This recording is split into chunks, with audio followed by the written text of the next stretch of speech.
देश विदेश की खबरों को जानने के लिए हमारे चैनल को सब्सक्राइब कीजिए और बेल आइकन को क्लिक कीजिए। नमस्कार, सत श्री अकाल, आदाब अर्जे। मैं मोइनुद्दीन जमाली, एचडीएस न्यूज राजस्थान से। आज की बड़ी खबर, जहां पूरा मुल्क कोरोना वायरस से लड़ रहा है और एक दूसरे का साथ देने की बात कर रहा है, वहीं राजनीति ने अपने पैर फिर से पसारना शुरू कर दिया है।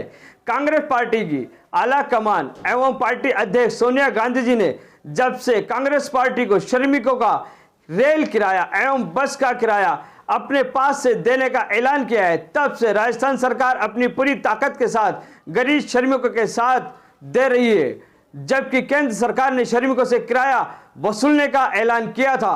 बीजेपी सरकार ने राजस्थान सरकार की काफी तारीफ भी की थी, यहां तक कि सभी दूसरे राज्यों को भी राजस्थान की सरकार की तर्ज पर चलने की सलाह दी थी।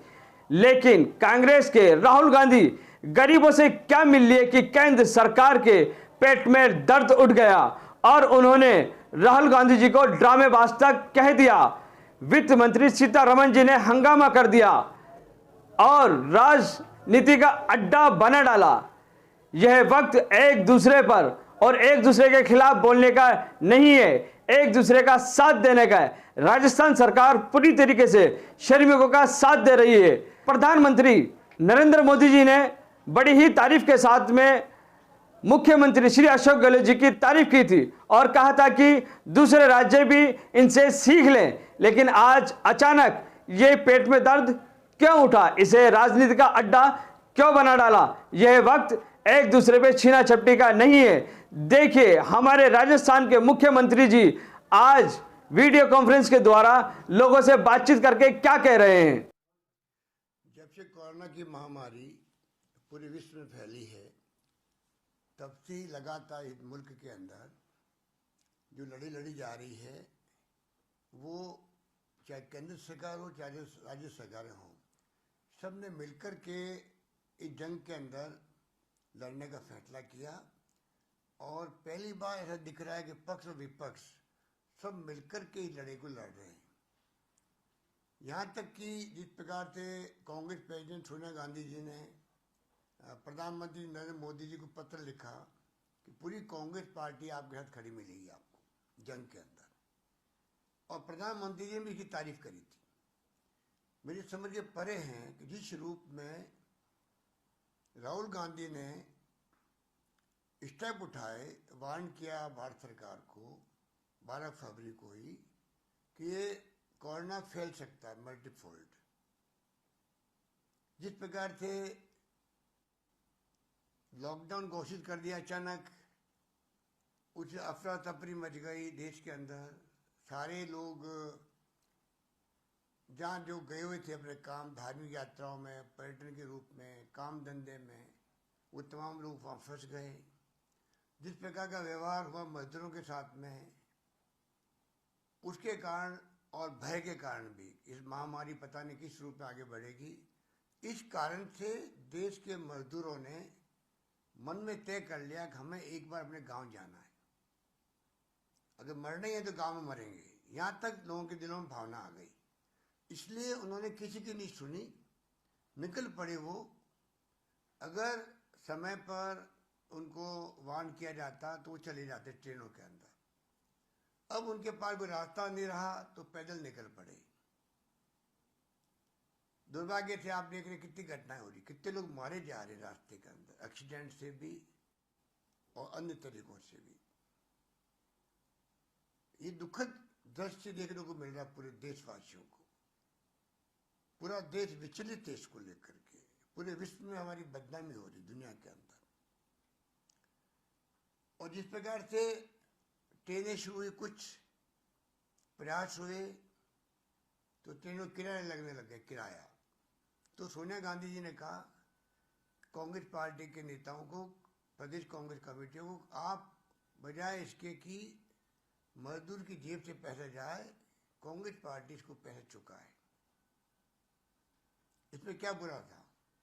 राजनीतिक पार्टी हम अपना काम करती हैं, अपने प्रोग्राम बनाती हैं, उससे प्रेरणा लेकर के अन्य पार्टियां भी कर सकती थी। इसकी बजाय जिस रूप में कल जब राहुल गांधी जी ने मुलाकात की मजदूरों से, तो क्या वजह थी कि वित्त मंत्री निर्मला सीतारमण जी को इतनी बुखलाहट हो गई, बिना कोई कारण के, बिना कोई इमीडिएट प्रोवोकेशन के राहुल गांधी के खाली मजदूरों से मिलने मात्र से, उनके हालचाल पूछने मात्र से, उनके दिलों में घाव हुए उनको मरहम लगाने मात्र से वो इतनी बौखला गई कि पता नहीं वो क्या क्या कमेंट करी राहुल जी के बारे में और सोनिया गांधी जी के बारे में। मैं इसको कंडेम करता हूं। कोई कारण नहीं था। हम विपक्ष में हैं तो क्या हम अपना धर्म नहीं निभाएंगे? कोई कमेंट किया हो जाकर राहुल गांधी जी ने, आलोचना की हो प्रधानमंत्री जी की, किसी की, तब तो समझ में आता है आप कुछ भी कह सकते हैं, अपनी बात कह सकते हैं, टिप्पणी कर सकती हैं। बिना कोई कारण के, बिना कोई कारण के राहुल गांधी लगातार मीडिया से इंटरेक्शन कर रहे हैं, इंटेलेक्चुअल से इंटरेक्शन कर रहे हैं, फीडबैक ले रहे हैं किस प्रकार से हम इस कोरोना जंग के अंदर अपनी भूमिका निभा सकते हैं, सरकार को हम सलाह दे सकते हैं। सरकार सलाह माने या नहीं माने उनके ऊपर है, पर सलाह देना विपक्ष का धर्म होता है। अगर वो कहे कि कोरोना बीमारी में लोग मारे जा रहे हैं, कैसे बच सकते हैं, क्या क्या स्वास्थ्य सुविधाएं बढ़नी चाहिए, जब वो ये कहें कि देश की इकोनॉमी बर्बाद हो रही, कोलैप्स हो गई है, उस पर किस प्रकार हमें कदम उठाना चाहिए, अगर वो कहें कि सोशल कमिटमेंट पूरे होने चाहिए, जो गरीब आदमी हैं, असहाय है, डेस्टिट्यूट है, मजदूर हैं, उनके जेब में पैसे कैसे जाए, किस प्रकार उनकी जेब में पैसे जाए सीधा डायरेक्ट कैश ट्रांसफर के माध्यम से, जिससे कि वो ऐसे वक्त में गुजारा कर सके। अगर ये तमाम राहुल गांधी अपनी बात कहते हैं तो किसी को बुरा माने जरूरत क्या है? राजनीति में, डेमोक्रेसी में ऐसे कमेंट आते हैं तो बाकी लोग भी प्रेरणा लेते हैं, बाकी लोग भी अपने अपने तरीके से इमदाद करते हैं। जैसे अभी भामा साहब ने, दानदाताओं ने कोई कमी नहीं रखी पूरे मुल्क के अंदर, जिस रूप में लोगों ने आगे आकर के इमदाद करी है गरीबों की, मजदूरों की, असहाय लोगों की, वो तारीफ काबिल है। दुनिया जानती है कि इस देश के अंदर पक्ष विपक्ष मिलकर इस लड़ाई को, जंग को लड़ रहे हैं। ऐसे वक्त में अनावश्यक जिस रूप में वित्त मंत्री ने कमेंट किए हैं, और तो और सोनिया गांधी जी के बारे में जो शब्द काम लिए गए हैं, मैं समझता हूँ कि ये उनके बुखलाहट का परिचायक है। वो सहन नहीं कर पा रहे हैं जिस प्रकार की भूमिका सोनिया गांधी की और राहुल गांधी की रही है इस पूरी जंग के दौरान में, और जिस प्रकार लोगों ने वेलकम किया उनके सलाह को, उनकी कमेंट्स को, उनके अप्रोच को, उससे बुखला करके मैं समझता हूं कि वित्त मंत्री श्रीमती निर्मला सीतारमण जी से ये कमेंट करवाए गए हैं। ये बीजेपी की मानसिकता का परिचायक है। इसीलिए बिना वजह, बेवजह इस प्रकार से कमेंट करना, मैं समझता हूँ इतनी बड़ी जंग के अंदर महामारी फैली हुई है, पूरा देश चिंतित है, प्रधानमंत्री जी के आह्वान पर ताली भर रही है, थाली भर रही है, और क्या हम लोग सड़कों पर उतरे जो लोग हैं, पैदल चल रहे हैं, बच्चों को गोदों में लिए हुए, सिर पे गठरी रखे हुए, क्या हम अब भी नहीं रोक सकते उनको? क्या हम राज्य सरकार को सलाह नहीं दे सकते कि आप बसें लगाइए, कुछ भी कीजिए, इनको भेजिए इनको घरों पर आराम से? राजस्थान में हमने प्रयोग किया, जिस रूप में कैंप बना दिए इनके लिए, कलेक्टर एसडीओ को जिम्मेदार ठहरा दिया कि आप लोग देखें कोई व्यक्ति सड़क पे चलेगा, इमीडिएटली गाड़ी लगाएं, बस लगाएं, कैंपों में ले जाएं, खाना खिलाएं, उनकी देखभाल करें और उनको बॉर्डर पे छोड़ दें ले आकर के। अगर हमने इस व्यवस्था को ठीक किया है तो पूरे मुल्क में आज भी बजाय इसके कि आलोचना कर राहुल गांधी की, आपको चाहिए था कि आप किस प्रकार की व्यवस्था करने में विपक्ष का सहयोग चाहते हैं, उनसे बातचीत करते, किस प्रकार से हम सब मिलकर के मजदूरों के जो काफिले चल रहे हैं, इनकी बजाय उनको गाड़ियों में बैठा करके हम छोड़ने की बात करें। ट्रेनों से जाएंगे तो 6 महीने लगेंगे, इनको 6 महीने 8 महीने लगेंगे, तब जाके जा पाएंगे। पैदल निकल पड़े हैं तो क्यों नहीं बस लगा करके हम इनको बेच सकते हैं।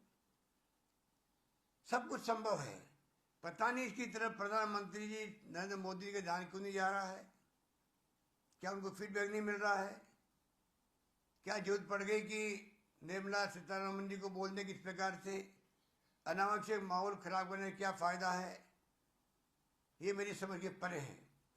इसलिए मैं कहना चाहूँगा, अब भी मौका है।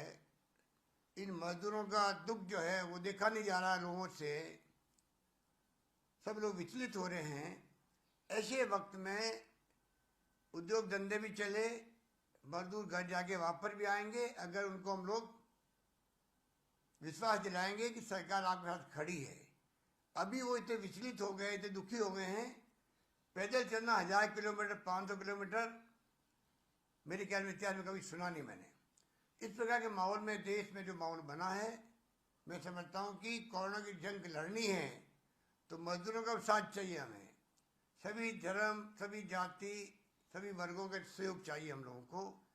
सभी पक्ष और विपक्ष पार्टियाँ राज्यों में हैं या केंद्र में हैं, सब मिलकर लड़े, तब जाकर के हम कामयाब हो पाएंगे। मैं फिर कहना चाहूँगा, जैसे हमारी नेता सोनिया गांधी जी ने कहा है, हम सब प्रधानमंत्री मोदी जी आपके साथ खड़े हैं, सरकार के साथ खड़े हैं।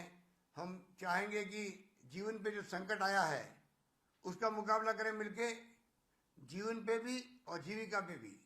इस संकट का मुकाबला करने में हम सब मिलके चलें, ये उनका जो सपना है।